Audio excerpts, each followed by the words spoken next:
Okay, here we are back. We've actually loosened the screws and lifted up. Be careful, you'll get some gas out, so before you do this, disconnect the battery. Make sure there's no spark sources nearby. You will get a little gas coming out because it was under pressure in the rails. You loosen up, you can see you can loosen it up. Oh, yeah, you got to take these clips off. These types of clips that hold, there's 6 of them, one for each lifter. And this clip holds the rail to the lifter. As I said, the rail actually, by just the force or the pressure of those 2 bolts, holds this whole assembly in place. We already replaced all the lifter or the injector seals last time in 2011, so I'm not going to do that again. And from here, basically, like I said, you will get some gas, so make sure all your electrics, batteries disconnected, all your light sources are far away. Put a fan on it if you can, like a box fan, and ventilate it very well so it blows the fumes away and evaporates it faster.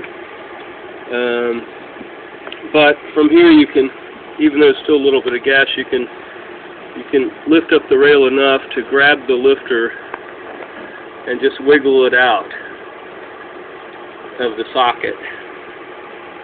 It's hard to see that, and I don't want to put a light on it because, you know, that would possibly be a fire source. There we got it out, see that?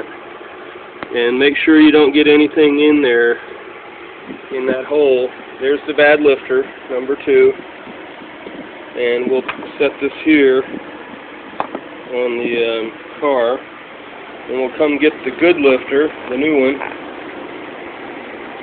or excuse me, injector. And yeah, these are injectors, not lifters. And initially I'll leave that top cap on. I'll take the bottom cap off and fit it down in there into the same hole and work it down in there. Just kind of turn it while you're doing it and wiggle it back and forth until it seats. Now your lifters or your injector's installed, partially anyway.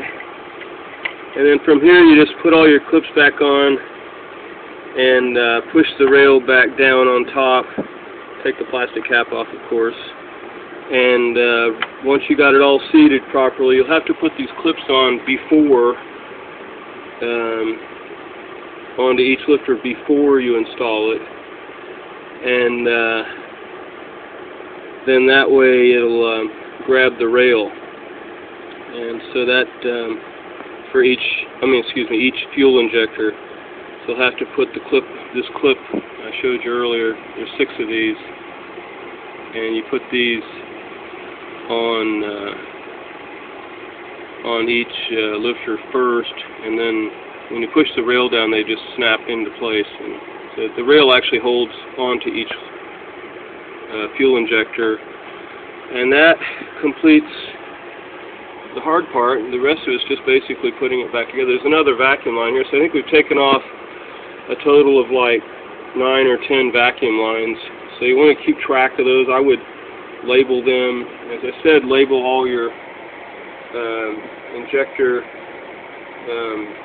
wiring first before you disassemble it, so that if you get confused, you can easily go back and just by rote follow the leader basically, and just get it back together easy without any confusion. Make sure you got paper towels in the intakes.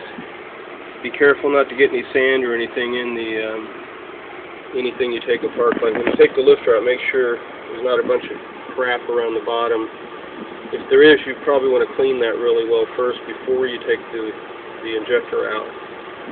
And basically that's it. So we'll come back. Again, make sure your electricity is turned off. You will get some gas out when you take the rails up.